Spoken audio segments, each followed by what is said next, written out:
Good morning TV BCom students. Last lecture में हमारा 13 number सम हो चुका था। आज हम अपना 14 नंबर सम करेंगे। 14 नंबर सम पे आता हूं तो सबसे पहले देखो वही लॉजिक वही बैलेंस शीट, बट 14 में उल्टा छोटा सम है क्योंकि आपको इनकम स्टेटमेंट नहीं दी गई है। सिंपल बैलेंस शीट बनाने के लिए कहा गया है। तो बैलेंस शीट में जो दिया हुआ है पहले मैं यहाँ पर लिख लेता हूँ कौन कौन से रेशियो अवेलेबल है, उसके बेस पे उनकी क्या क्या फॉर्मूला आएगी वो हमें देखना पड़ेगा। तो सबसे पहले देखो ये 12 मार्क में एमएसयू में पूछा भी गया क्वेश्चन है। सबसे पहले आपका इक्विटी शेयर कैपिटल 14 लाख है।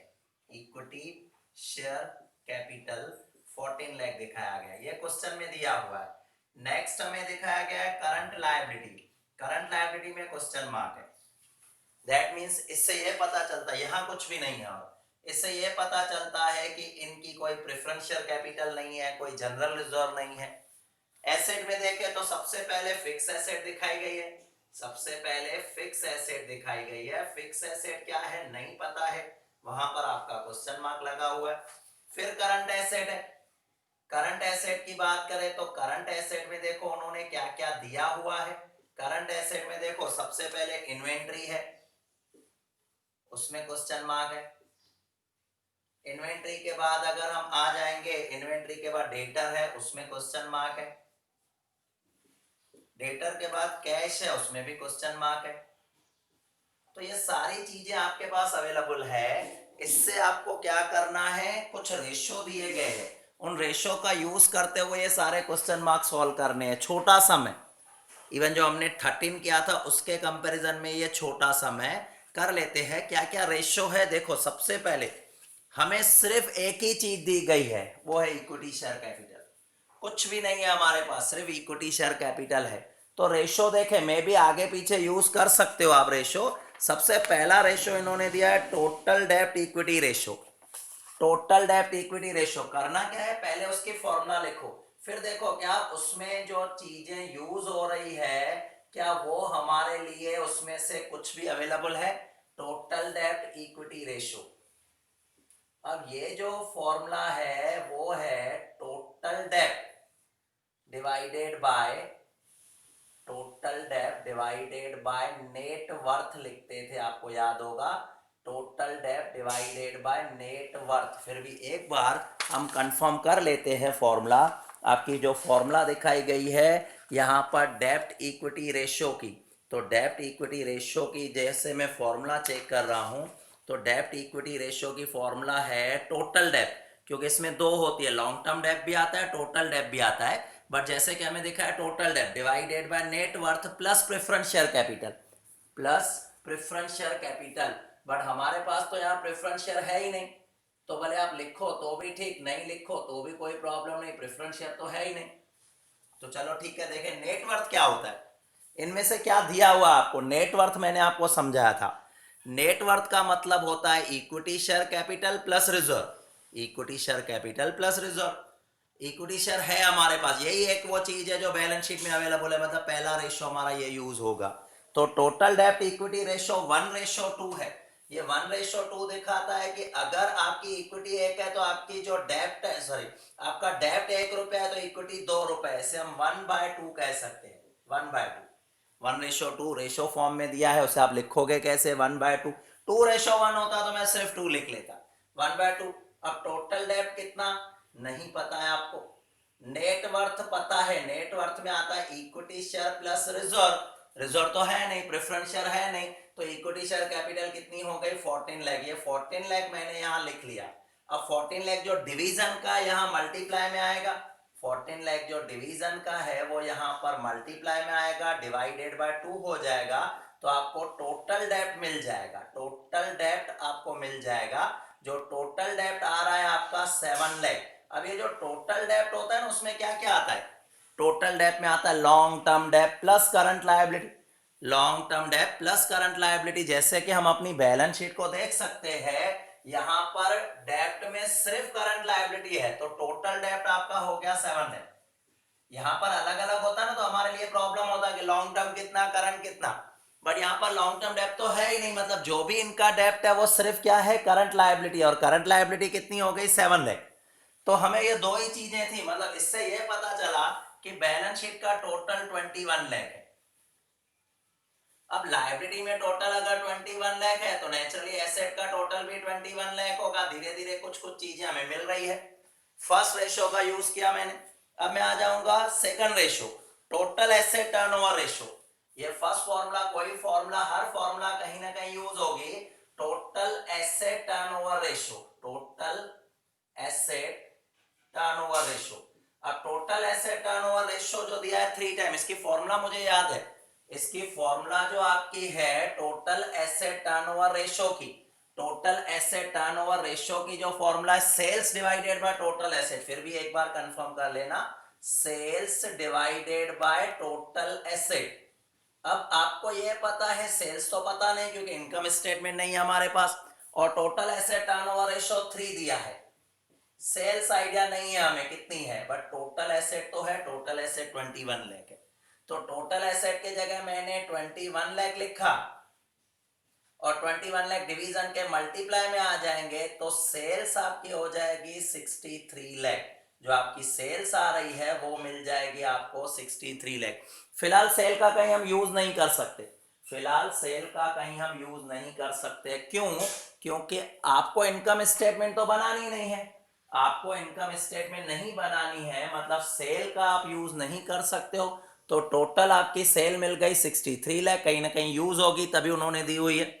चलो आगे बढ़ते हैं। थर्ड है टोटल एसेट टर्नओवर रेशियो के बाद ग्रॉस प्रॉफिट मार्जिन रेशियो। अब थर्ड हमें दिया है ग्रॉस प्रॉफिट मार्जिन रेशियो, जैसे हम ग्रॉस प्रॉफिट रेशियो भी कहते थे। तो ग्रॉस प्रॉफिट रेशियो की बात बताए तो फॉर्मूला क्या आती है, gross profit divided by sale into 100। Gross profit divided by sale into 100। अब ग्रॉस प्रॉफिट रेशियो देखो कितना दिया है, 25 दिया हुआ है। ग्रॉस प्रॉफिट हमें आइडिया नहीं है कितना है, राइट। सेल पता है, सेल मिल गई हमें 63 लाख की, इंटू 100। 0 अगर हमने कैंसिल कर लिया तो आपका 63,000 इंटू 25 इंटू 63,000 कर लोगे तो आपको ग्रॉस प्रॉफिट मिल जाएगा। कैलकुलेट करके देखते हैं, 63 इंटू 25, 63 इंटू 25, मैं कैलकुलेटर का यूज कर रहा हूं। 63,000 इंटू 25 तो आपका आ रहा है 15,75,000। 15,75,000 जो आ रहा है आपका ग्रॉस प्रॉफिट रेशियो आ रहा है, सॉरी ग्रॉस प्रॉफिट आ रहा है। तो आप थोड़ा सोचो, ग्रॉस प्रॉफिट तो कहीं यूज है ही नहीं, फिर भी क्यों दिया? कहीं ना कहीं कुछ ना कुछ तो काम आएगा। अगर हम ध्यान से देखें नेक्स्ट रेशियो क्या दिखाया गया है, डेटा टर्नओवर रेशियो। अब डेटा टर्नओवर रेशियो से हमें क्या पता चलती है, हमें पता चलते हैं डेटर। अब डेटा टर्नओवर रेशियो की फॉर्मूला कौन सी, देखो मैं यहां से शुरू कर रहा हूं, fourth point, data turnover ratio. Data turnover ratio के हम फॉर्मूला ये दिखाते थे, credit sale divided by debtor, credit sale divided by, वैसे एवरेज डेटर दिखाते थे, एवरेज हो तो ओपनिंग प्लस क्लोजिंग होता है, बट ये सब यहां नहीं होगा, राइट। तो डेटा टर्नओवर रेशियो देखो कितना दिखाया गया है, 15 टाइम दिखाया गया है। डेटा टर्नओवर रेशियो 15 टाइम है। सेल आपको पता है, सेल हमारी 63 लाख थी, डिवाइडेड बाय डेटर। अब आपको क्या करना है, डेटर डिवीजन के मल्टीप्लाई में डेटर आ जाएंगे, 15 मल्टीप्लाई का डिवीजन में आएगा 63 लाख। 63 लाख को जब आप 15 से डिवाइड करके देखो तो डेटर पता चलेंगे। 63 लाख है, 63 लाख, ये 63 लाख मैंने लिखा, डिवाइडेड बाय डेटर कितने हैं, 15 है। तो आपके डेटर आ रहे हैं 4,20,000, 4,20,000 के डेटर्स मिल गए। यहां से एक चीज हमें मिल गई, डेटर्स में रख रहा हूं 4,20,000 के। अब इन्वेंट्री कहाँ है, कैश कहाँ है, देखे आगे क्या लिखा हुआ है, देखो हमें एक और दिया है, इन्वेंट्री टर्नओवर रेशियो, ब्रैकेट में लिखा है based on cost of goods sold. वैसे मैंने आपको बताया है, फॉर्मूला में भी लिखा है इन्वेंट्री टर्नओवर रेशियो की, ये फॉर्मूला है। इन्वेंट्री टर्नओवर रेशियो की फॉर्मूला है cost of goods sold divided by average stock. अब कहीं भी देखो कॉस्ट ऑफ गुड्स सोल्ड आपको दिखाई दे रही है, एक्चुअली उसमें एक रूल है कि अगर कॉस्ट ऑफ गुड्स सोल्ड ना हो तो आप सेल से कर सकते हो, फिर फॉर्मूला ये रहेगी sales divided by debtor. But इस केस में हमें मेंशन करके दिया है, नहीं नहीं भाई हमने सेल से कैलकुलेट नहीं किया है, हमने तो जो कैलकुलेशन की है वो गुड्स सोल्ड से ही की है। हमने जो स्टॉक टर्नओवर रेशियो या जैसे इन्वेंट्री टर्नओवर रेशियो का है वो कॉस्ट ऑफ गुड्स सोल्ड से ही किया गया है। तो कॉस्ट ऑफ गुड्स सोल्ड उसकी फॉर्मूला है cost of goods sold divided by average inventory. अब कहां से लाएंगे कॉस्ट ऑफ गुड्स सोल्ड? मैंने आपको कहा ना ऊपर दो रेशियो आपने काउंट किए, ग्रॉस प्रॉफिट रेशियो, कहीं ना कहीं हर रेशियो का यूज होता है। आपको पता होना चाहिए जब हम नॉर्मली क्या करते थे, सेल होती थी, सेल में से cost of goods sold minus करते थे, सेल में से cost of goods sold minus करते थे तो हमें क्या मिलता था, ग्रॉस प्रॉफिट मिलता था। अब हमारे पास ग्रॉस प्रॉफिट है, कॉस्ट ऑफ गुड्स सोल्ड नहीं है, सेल है, उल्टा कर दो। सेल में से सपोज मैं आपको फिगर सिंपल बताऊं, मान लो मेरी सेल है 100, कॉस्ट ऑफ गुड्स सोल्ड है 60, तो ग्रॉस प्रॉफिट 40 आएगा।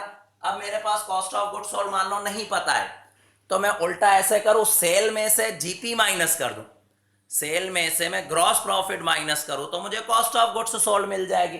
तो चलो मेरे पास सेल तो है ही है 63 लाख, मेरे पास ग्रॉस प्रॉफिट भी है, तो कॉस्ट ऑफ गुड्स सोल्ड कैसे ढूंढूंगा, cost of goods sold equal to sale minus gross profit.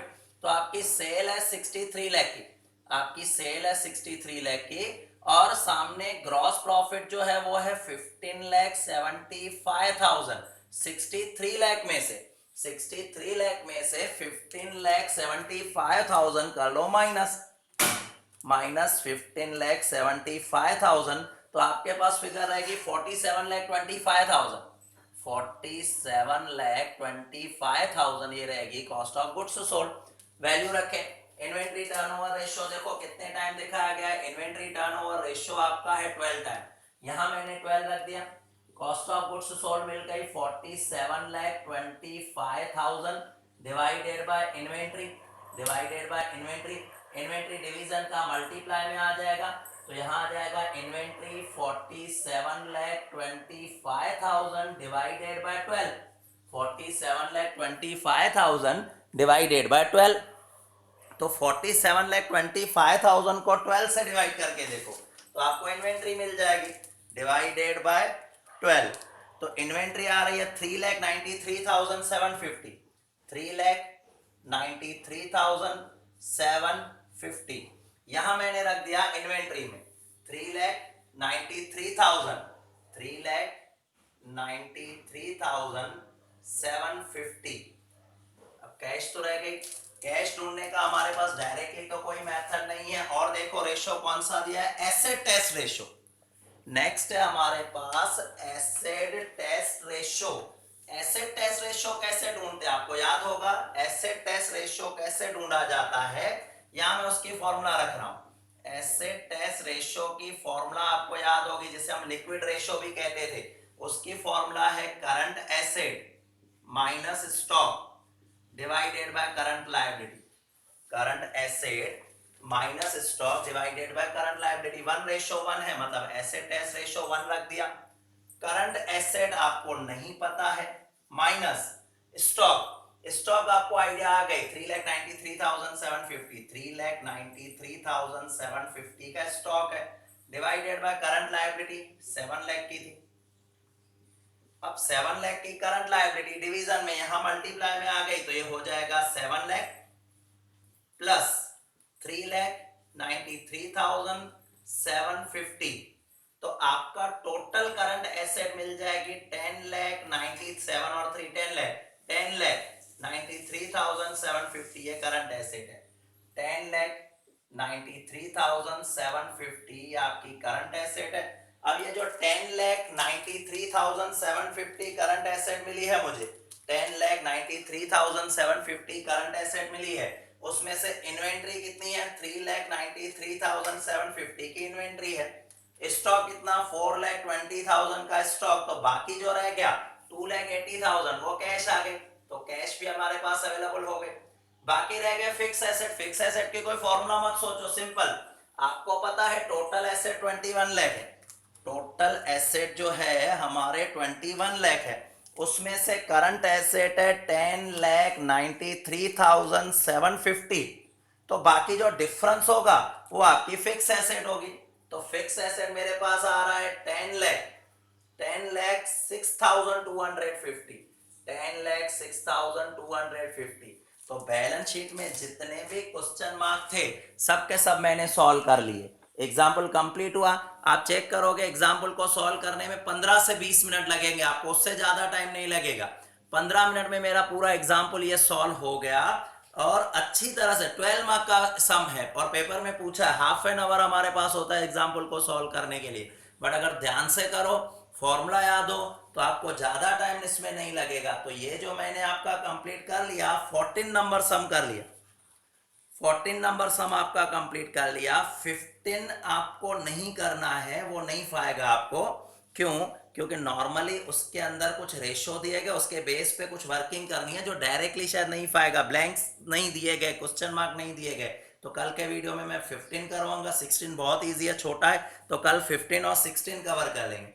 हाँ, उसके बाद 17 आप ट्राई कर सकते हो, 17 आप ट्राई कर सकते हो, 18 ट्राई कर सकते हो। आज का जो हमने शायद किया वो 18 जैसा है।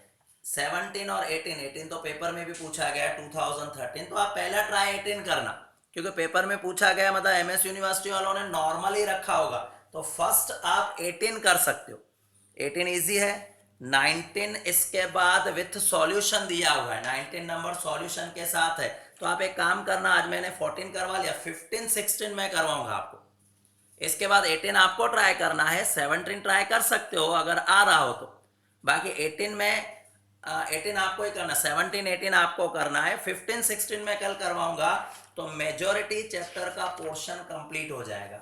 फिर भी हमें कंक्लूजन अभी सीखने हैं कि कंक्लूजन कैसे लिखने हैं। 2-3 और सम हमें करने पड़ेंगे, 2-3 और लेक्चर की जरूरत पड़ेगी। इसके बाद मैं एडवांस अकाउंटेंसी शुरू करने वाला हूं, जिसमें हमारा फर्स्ट चैप्टर है एक्विजिशन। एक्विजिशन मतलब एमलगमेशन भी कहा जाता है, तो वो चैप्टर हम स्टार्ट करने वाले। तब तक आप रेगुलर होमवर्क करते रहो, कोई भी डाउट हो तो आप मुझसे पूछ सकते हो। Till then, good bye.